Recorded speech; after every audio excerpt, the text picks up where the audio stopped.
Assalamualaikum warahmatullahi wabarakatuh. Shalom, namo buddhaya, salam kebajikan untuk kita semua dan salam harmoni.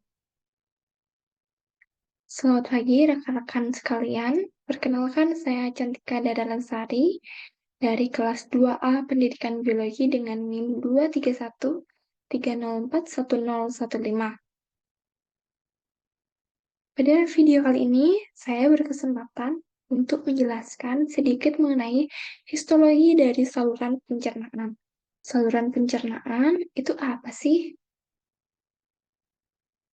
Saluran pencernaan adalah lini pembongkaran untuk memecah makanan menjadi molekul kecil seperti asam amino dan monosakarida sehingga dapat diabsorpsi atau diserap dan diangkut ke dalam sel. Sistem pencernaan berfungsi untuk memproses makanan, mengekstrak nutrien dari makanan, dan mengeliminasi zat residu. Hal ini dilakukan melalui beberapa tahap, yaitu ingesti, proses mekanis, digesti, sekresi, absorpsi atau penyerapan, kompaksi, dan defekasi. Nah, saluran pencernaan itu meliputi mulut atau kavitas oris, faring, esofagus atau kerongkongan, ventriculus atau lambung, atau gaster, duodenum, jejunum, ileum yang merupakan bagian dari intestinum tenue atau usus halus, kemudian ada cecum, appendix vermiformis, colon ascendens merupakan bagian dari usus besar dan kanalis analis yang merupakan anal. Kemudian, apa saja bagian dari usus halus? Seperti yang sudah disebutkan pada sebelumnya, bagian dari usus halus itu ada 3, duodenum, jejunum, dan ileum. Nah, sebagian besar proses pencernaan dan penyerapan dalam sistem pencernaan itu berada di usus halus. Usus halus terletak berlipat di dalam rongga abdomen atau rongga perut, termasuk bagian terpanjang yang terbentang dari ostium pyloricum gaster sampai sampai plika ileocaecal. Bagian dari usus halus meliputi duodenum, jejunum, dan ileum. Nah, bagian duodenum itu adalah bagian awal dari usus halus yang masih tersambung dengan pylorus gaster atau bagian lambung paling akhir. Kemudian yang pertama yaitu terdapat duodenum, bagian dari usus halus yang pertama. Nah, duodenum itu terdiri dari 4 lapisan pada dindingnya. Lapisan pertama adalah lapisan muscularis mucosa yang mengandung lamina propria serta jaringan epitelium. Lapisan kedua adalah lapisan submukosa dengan jaringan ikat yang mengandung kelenjar Brunner. Lapisan ketiga adalah lapisan muscularis eksterna dengan otot polos. Dan yang terakhir lapisannya yaitu lapisan serosa atau adventitia. Nah, tadi disebutkan bahwa pada duodenum itu terdapat kelenjar Brunner atau glandula Brunner pada lapisan submukosa. Nah, glandula ini akan memproduksi atau menghasilkan senyawa alkalin dengan pH 8,8 hingga 9,3 yang bersifat basah untuk menetralkan kimus yang bersifat asam dari lambung sehingga tidak melukai dinding usus halus, dinding pada lambung. Dinding pada duodenum. Kemudian, pada duodenum itu juga terdapat villi atau bentukan seperti penonjolan otot. Nah, villi duodenum itu luas dan pendek seperti daun. Kemudian, duodenum itu dikelilingi lapisan serosa incomplete dan lapisan adventisianya itu lebih luas daripada lapisan serosa. Kemudian, duodenum itu juga mengumpulkan empedu dan sekresi pankreas dari saluran empedu dan saluran pankreas. Kemudian, pada dasar kripta Lieberkühn terdapat sel panet. Kripta ini dianggap kelenjar tubular sederhana karena sel mereka itu mensintesis zat dengan fungsi enzimatik, hormonal, dan pertahanan. Kemudian, pada kripta Lieberkühn itu terdapat sel panet yang berfungsi untuk mengeluarkan atau menghasilkan zat antibakteri seperti lizozim. Nah, dari apa yang saya tampilkan, sebelah sini kiri merupakan hasil pengamatan saya pada praktikum sebelumnya, pada preparat duodenum. Nah, pada preparat ini yang terlihat secara jelas yaitu yang pertama adalah filinya. Ini fili, kemudian ini juga fili dan juga muscularis externa.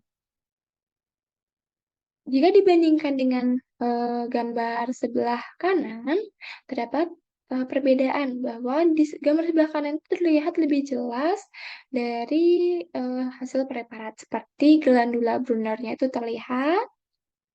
Kalau di sini itu hanya bentuknya seperti ini. Kemudian ada kelenjar berkun yang harusnya berada di sebelah sini, di atas glandula Brunner, dan muscularis externa sebelah sini. Ini terdapat lamina propria. Di sini itu ada lamina propria, serta jaringan epitelium. Selanjutnya yaitu usus halus bagian jejunum. Nah, pada jejunum ini berbeda dengan pada duodenum.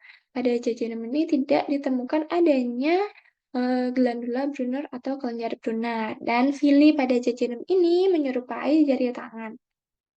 Jejunum itu tidak memiliki glandula Brunner pada lapisan submukosa, tetapi memiliki plaku Pieri pada lamina propria, tetapi tidak sedominan pada bagian usus halus bagian ilium.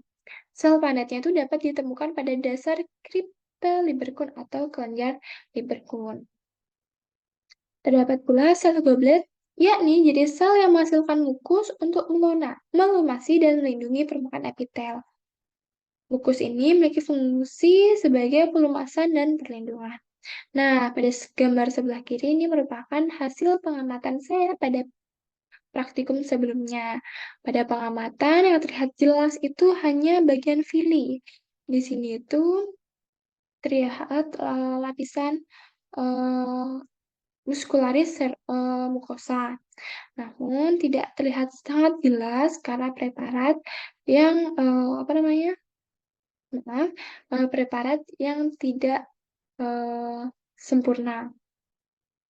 Kemudian pada gambar sebelah kanan itu terlihat jelas pada bagian fili. Kemudian terlihat jelas bahwa di sini terdapat sel epitel kolumnar simple atau selapis bagian sini. Bagian yang melindungi sel goblet. Ada ini. Ini sel goblet tuh yang bentuknya putih-putih. Yang bentuknya bulat-bulat putih itu. Kemudian ada juga lamina propria. Nah, lamina propria itu terdapat di dalam fili. Terdapat dalam fili. Ini, lamina propria. Kemudian terdapat juga glandula atau kelenjar intestinal yang berada di bawah fili atau berada tepat di atas muskularis mukosa dengan bentuk itu menyerupai bulatan-bulatan. Dan ini adalah muskularis mukosa. Next, yaitu yang selanjutnya ada bagian dari ileum.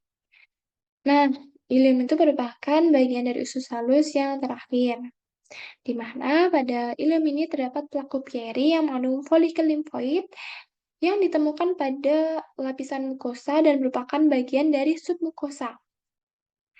Folikel limfoid adalah organ kecil dalam sistem limfatik yang mirip dengan kelenjar getah bening.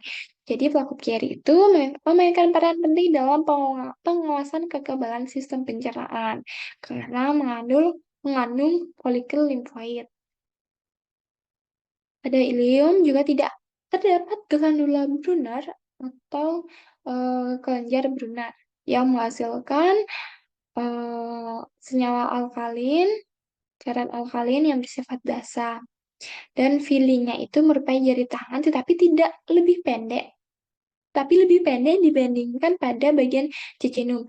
Dan sel padatnya itu dapat ditemukan pada dasar kelenjar Lieberkühn. Nah, sebelah kiri merupakan hasil pengamatan pada praktikum sebelumnya. Nah, yang terlihat di sini hanya fili dan juga tunica serosa. seperti itu.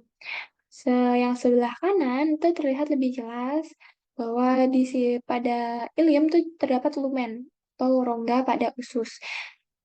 Kemudian terdapat juga filus atau fili. Di dalam fili itu pastinya ada lamina propria. Dan juga di sini ada kelenjar mukus atau yang menghasilkan mukus untuk melindungi dari ileum. Kemudian ada sel limfosit di mukosa. Ini adalah jaringan mukosa. Ini di bawahnya ini adalah lapisan submukosal. Kemudian ada lapisan atau eh, lapisan muskularis internal dan muskularis eksternal dengan perbesaran kalau tidak salah ini adalah perbesaran 200.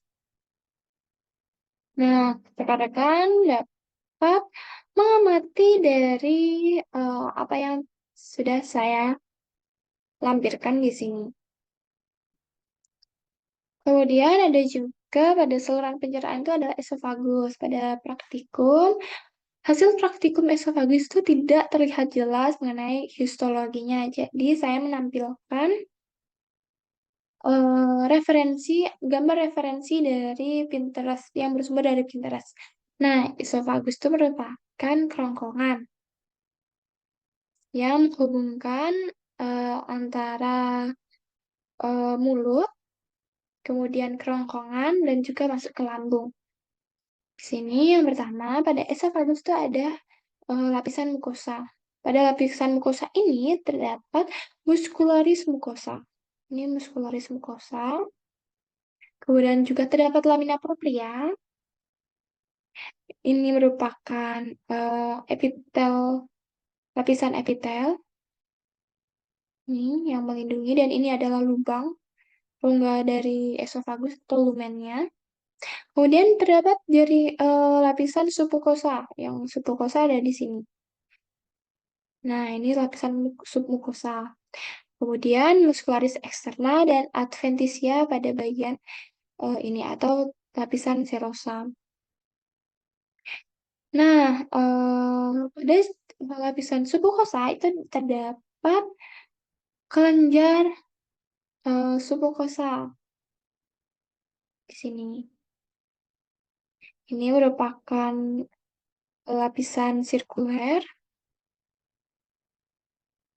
Ini adalah lapisan longitudinal.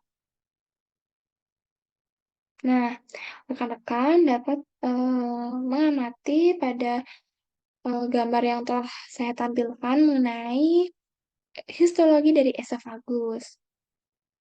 Dan teman-teman atau rekan-rekan dapat menganalisis bentuk-bentuk dan juga letak dari setiap lapisan-lapisannya.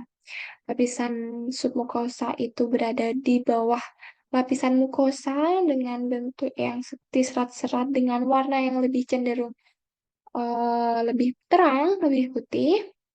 Sedangkan mukosa itu berada di atas dan berada itu meliputi lapisan epitel. Kemudian ada juga lamina propria, ada juga muskularis mukosa. Itu berada pada tunika mukosa. Sedangkan pada submukosa itu hanya terdapat glandula atau kelenjar di submukosa. Ini glandulanya.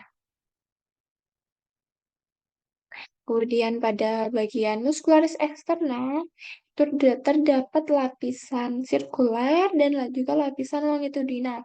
Nah, perbedaan pada lapisan sirkuler dan longitudinal itu berada pada bentuknya. Kalau lapisan sirkuler itu bentuknya seperti memanjang, kalau di esofagus seperti ini.